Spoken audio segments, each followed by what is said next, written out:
Sebelum nonton, jangan lupa subscribe ya guys. Assalamualaikum warahmatullahi wabarakatuh. Alhamdulillahi rabbil alamin.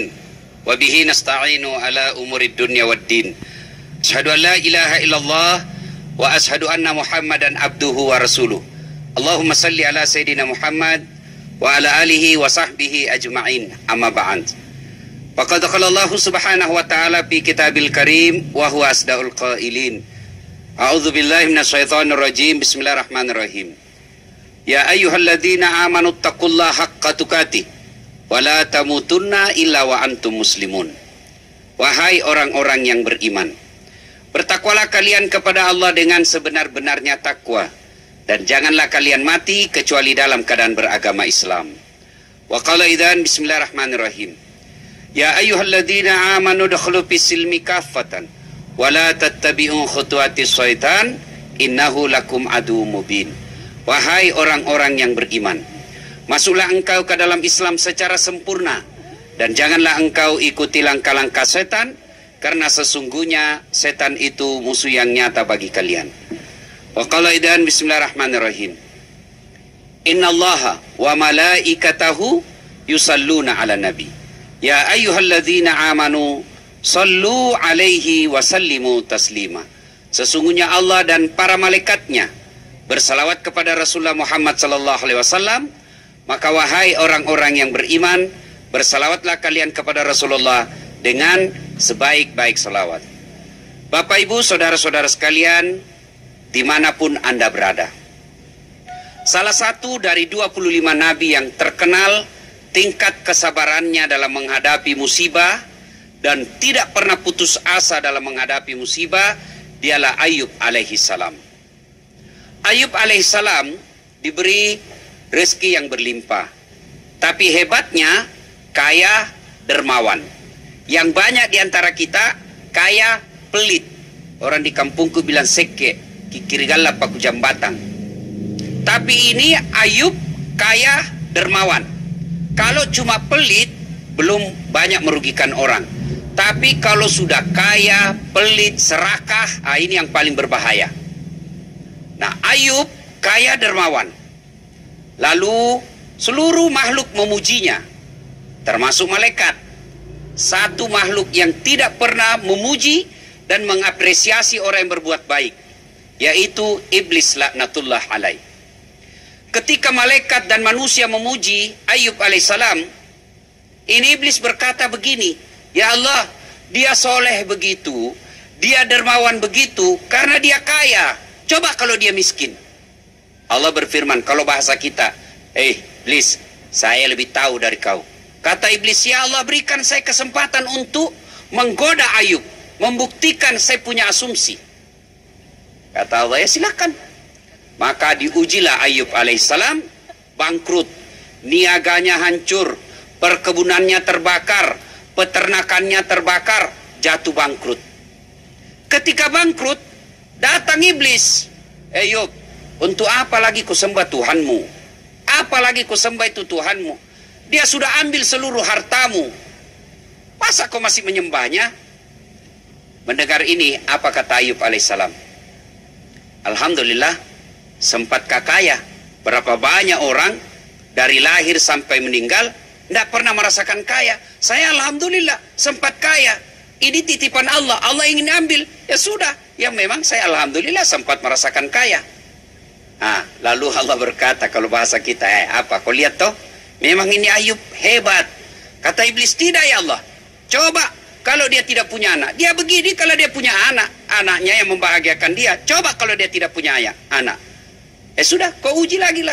Silakan uji dia. Tapi satu, jangan kau ambil nyawanya. Diuji lagi Ayub alaihissalam. Wafat anak beliau. Ketika wafat anak beliau, datang lagi iblis menggodanya. Ayub, sudah apa lagi kau sembah itu Tuhanmu? Nak ambil hartamu. Sekarang nak ambil lagi anakmu. Berhenti mah kau. Sudah Apa kata Ayub alaihissalam? Alhamdulillah, saya sempat merasakan punya anak. Berapa banyak orang dari lahir, dari menikah sampai meninggal tidak punya anak. Saya sempat memiliki anak. Alhamdulillah. Ketika saya cerita ini di depan kelas mahasiswa saya, tiba-tiba ada mahasiswa saya bilang, ih Ustadz, saya juga Ustadz, sudah mau sarjana tidak punya anak. Saya bilang, bagaimana kau mau punya anak? Nggak ada istrimu dong. Bagaimana kau punya anak? Nggak ada istrimu. Ada yang lebih parah lagi, ada anaknya tidak ada suaminya. Ini lebih belen-belen lagi. Ada anaknya tidak ada suaminya. Saya tanya, kenapa bisa? Dia bilang, Siti Maryam tahu Ustadz, tidak ada suaminya, ada anaknya. Mau disaingi Siti Maryam. Nah, Bapak saudara-saudara sekalian, Ayub alaihissalam berkata, ya Alhamdulillah, saya sempat punya anak. Berapa banyak orang tidak punya anak? Allah berfirman lagi apa? Kau lihat toh, memang dia baik ini Ayub. Tidak ada anaknya pun tetap beribadah. Nah, Ayub alaihissalam tetap fokus beribadah. Iblis lagi berkata, ya Allah, dia begitu karena dia sehat. Coba kalau dia sakit. Allah berfirman, ya silakan kau uji dia kesehatannya, tapi jangan kau ambil nyawanya ya. Siap, diujilah dia, sakit. Subhanallah, menurut penelitian kesehatan, ya tentu yang meneliti adalah bidang ahli di bidang kesehatan dan orang yang baik agamanya. Ternyata penyakitnya Ayub alaihissalam ini sampai detik ini belum pernah satupun manusia yang pernah merasakan sakitnya Ayub alaihissalam. Seluruh anggota tubuhnya dimakan oleh ulat. Dijelaskan melenting-lenting ulat dari pipinya, dari pahanya. Hati dan lidahnya saja tidak dimakan oleh ulat. Ayub alaihissalam sakit. Tapi ketika datang lagi iblis, Ayub, ngapain kau sembah lagi Tuhanmu? Sudah diambil hartamu, ambil anakmu, sekarang kesehatanmu pun direbut oleh Tuhanmu. Sudahlah, tidak usah kau sembah Tuhanmu. Apa kata Ayub alaihissalam? Alhamdulillah, saya sempat sehat. Berapa banyak orang dari lahir sampai wafat tidak pernah merasakan sehat. Coba, inilah kadangkala nikmat yang selalu kita lupakan. Apa itu? Nikmat kesehatan. Kenapa kita selalu merasa miskin? Karena yang kita anggap kaya itu duit miliaran. Yang kita anggap kaya itu mobil yang mewah. Yang kita anggap kekayaan itu deposito. Tapi sesungguhnya kekayaan kita yang sebenarnya Allah jelaskan fi ahsani takwim, badan kita yang sangat sehat.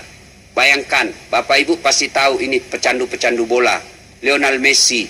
Itu apa dia hebat? Bukan dia yang hebat, tapi karena Allah kasih lutut yang bisa bengkok. Coba kalau lututnya tidak bisa bengkok, tidak bisa lagi main bola Lionel Messi. Ini Ayub alaihissalam diberikan ujian apa? Sakit. Apa ketika Ayub alaihissalam sakit lalu beliau mengeluh? Tidak. Ayub alaihissalam hanya meminta kepada Allah. Beliau tidak mengatakan, ya Allah sembuhkan penyakitku, ya Allah sehatkan diriku. Tidak. Ayub alaihissalam hanya mohon dua. Apa itu? Ya Allah, jangan pula lidahku dimakan ulat, jangan pula hatiku dimakan ulat. Kalau lidahku dimakan ulat, bagaimana aku menyebutmu? Kalau hatiku dimakan ulat, bagaimana aku bersikir mengenangmu? Subhanallah. Datang iblis. Ayub, sudah, alhamdulillah saya sempat sehat. Lalu Allah berfirman, apa kok? Kau lihat itu? Jago memang ini Ayub. Habis hartanya, anaknya wafat, sakit, tetap beribadah kepadaku. Iblis berkata, tidak ya Allah. Dia begini karena banyak temannya. Coba kalau tidak ada teman di sekitarnya. Akhirnya datang lagi iblis menghasut satu kampung. Dia hasut penduduk kampung. Usir kau Ayub. Kalau dia ada di tengah-tengahmu, maka kau akan tertular penyakitnya. Terhasut pula masyarakat pada saat itu. Lalu datanglah kepala desa. Kalau bahasa kita sekarang kira-kira kepala desa lah atau kepala kampung. Ayub, kami mohon maaf. Kau harus tinggalkan kampung kami Ayub. Kenapa? Kami takut ketularan. Kata Ayub alaihissalam, teganian kau. Tolong tunjukkan masyarakat kampung ini. Satu di antara kalian yang tidak pernah saya bantu. Tolong tunjuk, angkat tanganmu siapa yang tidak pernah saya bantu di tempat ini. Semua diam. Ternyata sekutu kampung pernah dibantu oleh Ayub. Lalu pada saat saya sakit seperti ini, kau mau mengusirku? Mana nilai persahabatanmu? Nah, ini yang kan banyak di antara kita ini. Pejabat-pejabat ketika masih aktif, ibarat anak muda katakan, gula dengan semut. Ramai rumahnya, semua orang hormat sama dia. Turun dari mobil, dibukakan pintu mobilnya. Handphonenya pun dipegang oleh ajudannya. Subhanallah. Kadang pernah saya lihat pejabat Indonesia, selesai dia olahraga, sepatunya diikatkan sama ajudannya. Nauzubillah min zalik. Begitu dia pensiun, mulai dia kehilangan sahabat, mulai dia punya kehilangan teman. Sampai ada yang pernah pejabat di Sulawesi ngomong sama saya, Ustaz, aduh, saya setelah pensiun Ustaz, teman saya sudah pada hilang semua Ustaz. Saya bilang, Pak, Jangankan teman, jangankan keluarga, kucing aja kalau dia tahu tidak ada tulang dalam rumah, dia tidak mau masuk. Inilah manusia. Setelah kita pensiun, tidak ada. Maka salah satu penyakit pejabat itu disebut post power syndrome. Ya, pejabat-pejabat yang ada di BI mudah-mudahan terhindar dari penyakit hati ini. Penyakit yang selalu cemas, selalu merasa kehilangan teman, kehilangan power. Ah, itu biasa begini. Sampai ada yang pernah bertanya sama saya di pensiun, Ustadz, apa doanya supaya perasaan kita ini enak kembali, Ustadz? Saya gampang tersinggung setelah pensiun ini. Saya bilang, kenapa Pak? Setelah saya pensiun kan tidak ada kegiatan, Ustadz. Jadi kalau pagi-pagi saya nonton TV di ruang tamu baring-baring, adalah kucing peliharaan cucu saya baringlah sama kucing itu. Lewat istri saya, dia tendang itu kucing. Apa ini kucing? Tidur aja kerjanya. Kucing ditendang, saya yang tersinggung, Ustadz. Saya bilang, begitu Pak kalau sudah pensiun. Begitu lewat lagi di jalan, dia naik mobil, dia bilang istrinya, Pak, ada panti jompo di sini nih. Dia bilang, kau mau kasih masuk ke panti jompo? Ya, beginilah penyakitnya manusia, ya. Ayub alaihissalam punya sahabat, punya warga, semua dibantu waktu sehat, semua ditolong waktu kaya. Setelah miskin, sakit, ditinggal. Ayub, tinggalkan kampung kami. Ayub alaihissalam berkata, ya baiklah, apa boleh buat? Kalau orang Bugis bilang, lemuk tu nyawamu, teganian kau. Saya pernah bantu kalian, tapi kau usir saya sekarang. Tidak apa-apa. Datang lagi iblis. Ayub, sudah-sudah itu kau sembah Tuhanmu. Apa sih kelebihan Tuhanmu itu? Sekarang kau diusir lagi dari kampungmu. Apa kata Ayub alaihissalam? Alhamdulillah, saya sempat punya teman, meskipun sekarang meninggalkan saya. Allah berfirman, apa hebat memang Ayub toh? Nah, tidak, kata iblis. Dia begitu karena ada istrinya yang setia mendampinginya. Nah, tidak, kata Allah. Coba kau uji lagi. Diuji lagi. Apa? Dihasut istrinya Ayub. Digoda istrinya Ayub. Tinggalkan suamimu. Lalu datanglah istrinya Ayub alaihissalam berkata kepada suaminya, Bang, berdoalah kau bang. Kamu kan nabi. Doamu pasti diijabah Allah. Saya capek ngurus kamu bang. Doa kau bang. Apa kata Ayub alaihissalam? Saya malu berdoa kepada Allah. Kenapa? Puluhan tahun saya sehat. Saya sakit baru ini beberapa tahun. Saya mau mengeluh. Malu saya kepada Allah. Istrinya berkata, ya sudah kalau begitu, saya tinggalkan kau. Tega sekali kau mau tinggalkan saya dalam keadaan sakit begini. Saya capek ngurus kau bang. Sudah, kalau begitu silakan pergi. Tapi ingat, ketika kau pulang nanti, dan saya sehat, saya akan cambuk kau 100 kali. Pergilah istrinya ini. Ini juga istri yang kalau begini, waduh. Mudah-mudahan tidak ada istri model begini yang menonton kita. Ada uang, abang disayang. Tidak ada uang, abang ditendang. Waduh, kasihan juga kalau kita begini. Dengar ini ibu-ibu yang suka nonton ini. Dengar ya, yang suka kurang ajar sama suami. Dengar nih. Nabi menjelaskan ya, ada 4 tipe perempuan yang menjadi penghuni api neraka.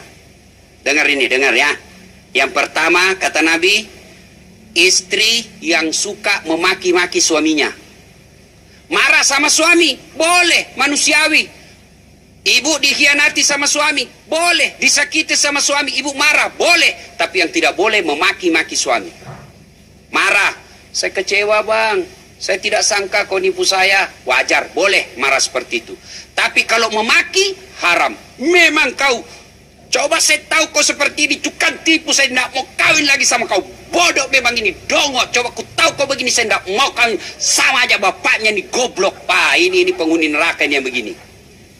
Jangan ketawa, saya serius ini bos. Ini anak juga ini. Ibu-ibu kalau marah sama suaminya, la haula wala quwwata illa billah, keluar semua kebun binatang di mulutnya. Ya?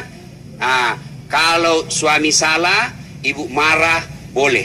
Tapi yang dilarang, memaki-maki suami. Kalau suami marah kan enak. Kalau dia istri marah, suami salah, ibu rangkul dia sambil menyanyi, insaflah wahai manusia, bila dirimu bernoda. Senang perasaannya itu suami.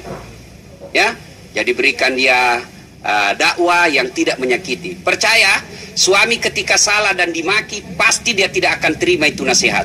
Tapi kalau dia dibujuk, ya, diberikan nasihat-nasihat dalam bentuk nasihat kalimat yang ya santun, gampang dia tergugah. Tapi kalau dia dimaki-maki, dia punya duit, tambah melawan dia. Punya kuasa, tambah melawan dia. Jadi disentuh perasaannya, insya Allah ya. Saya ingat kalau soal sahabat bahagia ini, ada di Sulawesi, wallahu alam, tidak tahu benar atau ini cerita warung kopi kawan saya. Seorang suami sakit kena COVID. Lalu dokter panggil istrinya, "Bu, tidak ada obatnya ini suami ibu. Belum dapat obatnya sampai sekarang. Salah satunya yang bisa membuat dia sembuh, kalau dia punya imun baik. Daya tahan tubuhnya dibangkitkan dengan cara diberikan berita-berita gembira." "Oh iya, begitu dok?" "Iya dah." Wah, kreatif lah ini istrinya. Dia ngomong sama suaminya, "Pak, sembuh kau pak, sembuh kau pak. Kalau kau sembuh saya kasih nikah lagi kau pak. Biar sama siapa, saya kasih nikah kau pak." Kata suaminya, "Betul kau bu." "Betul." Woi, sembuh betul suaminya gara-gara dijanji menikah. Begitu dia sembuh, dia bilang, "Bu, kapan saya dikasih nikah?" Dia bilang, "Itu kan dalam keadaan darurat. Sekarang kok tidak darurat." Yang pertama tadi, ya wanita yang jadi penghuni neraka, ya, yang suka memaki suaminya. Yang kedua, yang membebani suaminya melebihi tanggung jawab suami. Yang membebani suaminya melebihi kemampuan suami. Artinya apa? Kalau suami kita gajinya cuma 3-4 juta per bulan, jangan membebani gaya hidup 7 juta. Kalau suami gajinya cuma 3-4 juta sebulan, nggak usah kau beli handphone yang 3 kameranya. Untuk apa 3 kamera? Nah, cuma satu suamimu kau mau foto. Kalau satu di suamimu, lebih baik belinya saja yang 3 supaya terang ketika kau foto. Ini kan yang membuat menderita suami. Ya, yang ketiga, istri yang menjadi bahan bakar api neraka, kata Nabi, mereka yang memamerkan auratnya. Dan yang keempat, mereka yang tidak mendirikan sholat. Mudah-mudahan tidak ada pemirsa ya yang menyaksikan ini masuk kategori yang keempat ini. Auzubillah min dzalik. Nah, Ayub alaihissalam, kita lanjut cerita, lalu ditinggal oleh istrinya. Pergilah istrinya. Ketika Ayub alaihissalam sakit yang tidak pernah manusia sebelumnya merasakan sakitnya. Kemudian hidup di tengah padang pasir. Hanya beralaskan pasir. Di atasnya pelepah daun kurma. Sakitnya luar biasa. Sendiri di tengah padang pasir. Tidak ada warna-warna kehidupan. Lalu Ayub alaihissalam datang pertolongan Allah. Ditolonglah Allah. Lalu Jibril diperintahkan oleh Allah. "Jibril, kau turun memberikan bantuan kepada Ayub alaihissalam.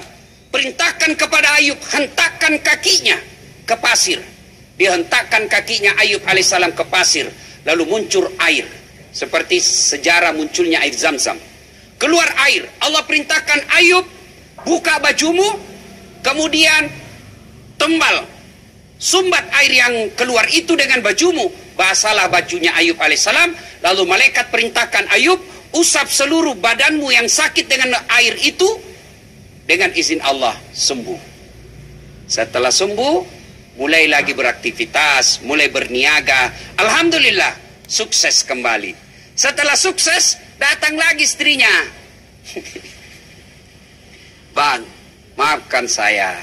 Saya hilaf bang. Mohon dimaafkan," kata Ayub alaihissalam. "Ya, saya maafkan kau sayangku. Tapi ingat, saya pernah menyampaikan kepadamu, kalau kau kembali, saya akan cambuk kau 100 kali. Akhirnya, hukum ini harus diterapkan." Ayub alaihissalam cambuk istrinya. Lalu Ayub alaihissalam mengambil 100 batang lidih. Diikat menjadi satu, lalu dipukulkan ke istrinya. Pukulnya kemana? Ke wajahnya? Tidak. Pukulnya kemana? Lehernya? Bukan. Ke perutnya? Pun tidak. Kemana? Ayub alaihissalam berkata, "Sayangku, angkat kakinya. Coba angkat kaki. Telapak kakimu sayangku." Diangkat. Lalu Ayub alaihissalam pukulkan ke telapak kakinya.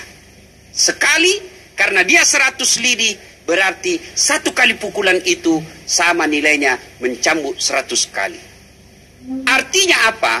Istri ketika khilaf, istri ketika salah, dia bisa dihukum. Boleh dihukum. Hukumnya mukul.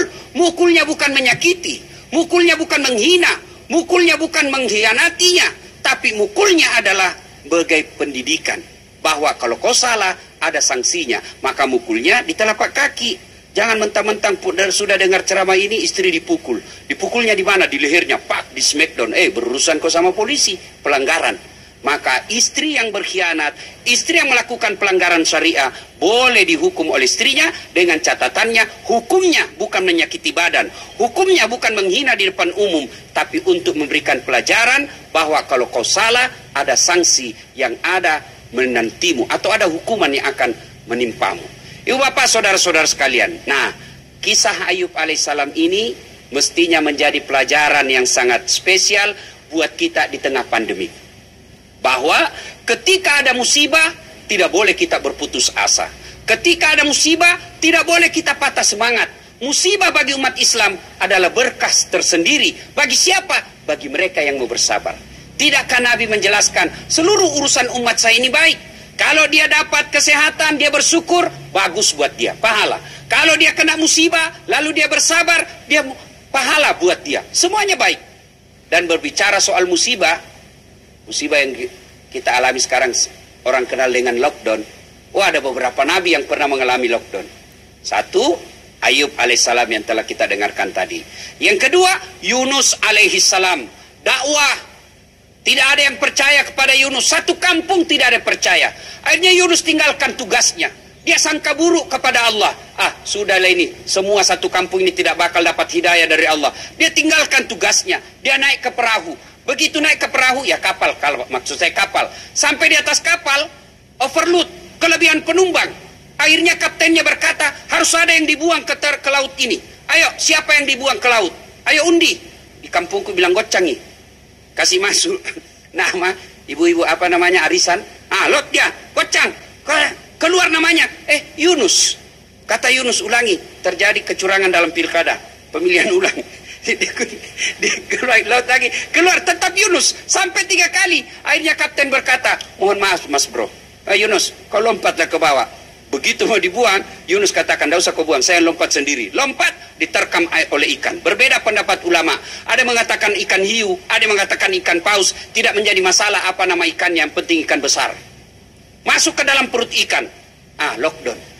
Ketika dalam perut ikan, apakah Yunus alaihissalam berkata, ya Allah, keluarkan saya dari perut ikan? Tidak. Yunus alaihissalam hanya berdoa. Bukan dia berdoa, tapi memuliakan Allah, membesarkan Allah dengan kalimat, La ilaha illa anta, subhanaka inni kuntu minadz zalimin. Nabi kedua. Nabi ketiga, pernah mengalami lockdown. Yusuf alaihissalam. Difitnah. Suleha. Difitnah oleh Suleha. Suatu kali, suaminya Suleha pergi tugas. Yusuf dipanggil, Cup, masuk sini Cup. Iya bu, kau bersihkan ini tegel. Pel ya, sudah. Cup, sini-sini dekat-dekat sedikit. Maksudnya bu, kau dekat-dekatlah ke sini. Tidak boleh bu, sinilah. Tidak boleh bu, sini kau. Sini, tidak boleh bu. Kita kan cuma berdua. Siapa bilang berdua? Bertiga. Kata Suleha, berdua. Kata Yusuf, bertiga. Siapa? Ibu, saya, Allah. Kalau bahasa Suleha katakan, kalau Allah yang dapat apa-apa, tidak ribut. Beda kalau security yang dapat kita.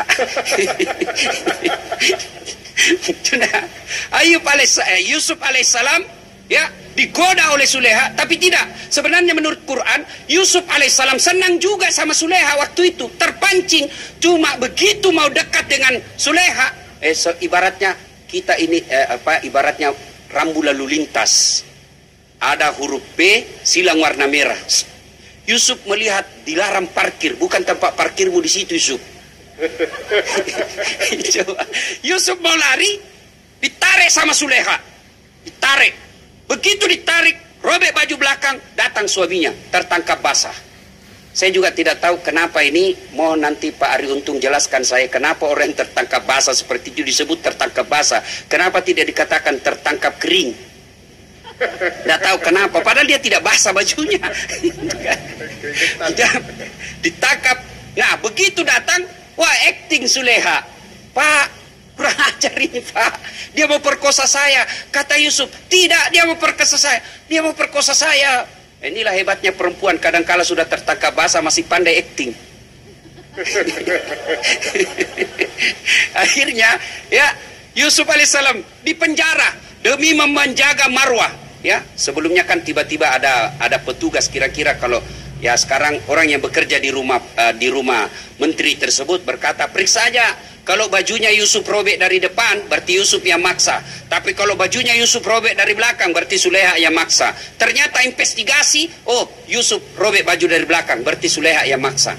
Tapi karena menjaga marwah pejabat, meskipun sudah salah, Yusuf diadili, disalahkan, dan diponis masuk penjara. Apakah ketika Yusuf alaihissalam masuk dalam penjara, lalu Yusuf berkata, ya Allah, kenapa saya di penjara? Saya nabimu, saya orang baik.